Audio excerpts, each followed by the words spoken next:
مجھے اس موقع پر میرے عزیز دوستوں علماء کرام کی موجودگی میں کہہ رہا ہوں کہ مجھے فاروق اعظم کے وہ دور کا واقعہ یاد آ رہا ہے کہ دو لوگ فاروق اعظم کے دربار میں ایک نوجوان بچے کو گھسیٹ کر لاتے ہیں اور لا کر فاروق اعظم کے سامنے کہتے ہیں کہ اے خلیفہ، اس نے ہمارے باپ کو مار دیا۔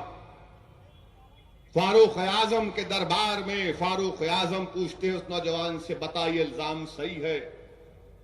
تو اس نے کہا یہ الزام صحیح ہے، واقعہ یہ ہے کہ میں ان کی زمین پر اپنے اونٹ کو چرواتا تھا اور ان کے والد نے ایک پتھر اٹھا کر میرے اونٹ کو مارا، میرے اونٹ کی آنکھ ضائع ہو گئی۔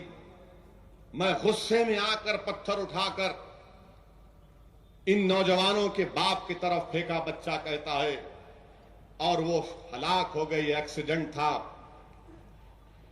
فاروق اعظم ان نوجوانوں سے پوچھتے ہیں بتاؤ تم کیا چاہتے ہو؟ کہتے قصاص، بدلہ چاہیے۔ فاروق اعظم اس نوجوان سے کہتے ہیں کہ یہ اسلامی قانون ہے۔ وہ نوجوان کہتا ہے، اے خلیفۃ رسول اللہ صلی اللہ علیہ وسلم، مجھے 3 دن کا موقع دو، مجھے 3 دن کا موقع دیجئے۔ میرا ایک بھائی ہے، میرے مرحوم باپ کی دولت ایک جگہ پر ہے، میں اس کو لے کر اپنے بھائی کو دینا چاہتا ہوں اور 3 دن کے بعد واپس آؤں گا۔ فاروق اعظم اس نوجوان کی طرف دیکھ کر کہتے ہیں، کیا کہہ رہا ہے؟ تیرے باپ کی کون سی دولت اور کون سے 3 دن کی تو بات کر رہا ہے؟ وہ کہتا ہے کہ نہیں، مجھے 3 دن کا وقت دیجئے۔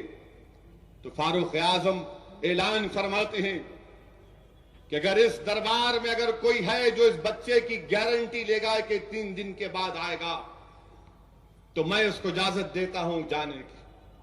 وہ نوجوان بچہ پکارتا ہے، میری مدد کرو، میری مدد کرو، میں آج مصیبت میں ہوں، میری مدد کرو۔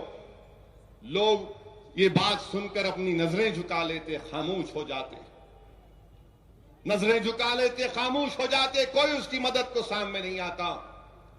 ایک ہاتھ کونے سے اٹھتا ہے، ایک ہاتھ اٹھتا ہے کہ ہاں میں گارنٹر بنتا ہوں اس بچے کا۔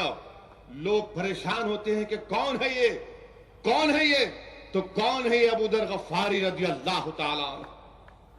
ابو ذر غفاری رضی اللہ تعالیٰ عنہ جنہوں نے عرب کے قبائلیوں کو اسلام کا پیغام پہنچایا، مصائب اٹھائے دین اسلام کی سربلندی کے لیے، وہ ابو ذر غفاری رضی اللہ تعالیٰ عنہ اپنا ہاتھ اٹھاتے۔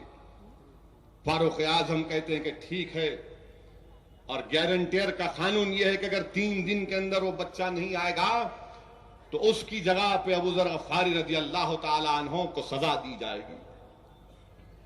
3 دن جب ہو جاتے ہیں، تیسرا دن ہوتا ہے، وہ 2 نوجوان ابو ذر غفاری کے گھر کو جاتے ہیں۔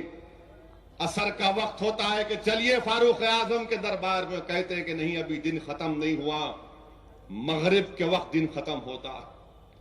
مغرب کے سے پہلے پہنچتے ہیں فاروق اعظم کے دربار میں، اذان ہو رہی ہے اور دنیا دیکھتی ہے کہ بچہ بھاگ کر آ رہا ہے، کہ فاروق اعظم میں آ گیا، میں فاروق اعظم میں آ گیا۔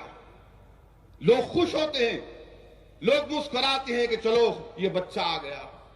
فاروق اعظم دیکھ کر اس بچے سے پوچھتے ہیں کہ نوجوان، میں نے تیرے پیچھے اپنے کوئی سپاہی کو نہیں بھیجایا، میں نے تیرے پیچھے کسی کو نہیں بھیجایا، تو کیسے آ گیا، کیوں آیا، بتا۔ وہ نوجوان پکار کر کہتا ہے، فاروق اعظم، اگر میں نہیں آتا تو دنیا یہ بول دیتی کہ مسلمان جب وعدہ کرتا جھوٹا وعدہ کرتا، اس لیے دنیا کو بتانے کے لیے کہ وعدہ کرتا۔ فاروق اعظم ابو ذر غفاری سے پوچھتے ہیں، ابو ذر، تم اس بچے کو نہیں جانتے اور تم نے اس کی گارنٹی لی؟ حضرت ابو ذر غفاری رضی اللہ تعالیٰ عنہ فرماتے ہیں کہ فاروق اعظم، مجھے بھی یہ بات گوارا نہیں لگی، مجھے بھی یہ بات گوارا نہیں لگی کہ کسی مسلمان کو مدد کی ضرورت پڑے، کوئی مدد کے لیے پکارے اور کوئی اس کا ہاتھ نہ پکڑے، اسی لیے میں نے کہا کہ میں اس کا گارنٹر بن جاتا ہوں۔ یاد رکھو نوجوانوں، یاد رکھو میرے مجلس کی رفقا، اگر کوئی تم کو مدد کو پکارے تو جاؤ اس کی مدد کرو. تم اس کی مدد کرو گے تو یہی اسلام ہے.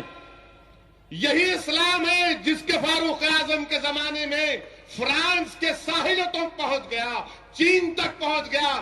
دیکھو ابو ذر غفاری کے پیغام کو کہ فاروق اعظم کے دربار میں کہہ رہے کہ عمر خطاب رضی اللہ تعالیٰ عنہ اگر کوئی مدد کو پکارے اور میں اس کی مدد نہ کروں. عزیزان ملت، اس جذبے کو پیدا کرو نوجوانوں کہ وعدہ کرو تو پورا کرو، اور جب ذمہ داری لو تو اس کو پورا کرو. یہی ہماری کامیابی کا ضامن بنے گا. یہی ہماری کامیابی کا ضامن بنے گا.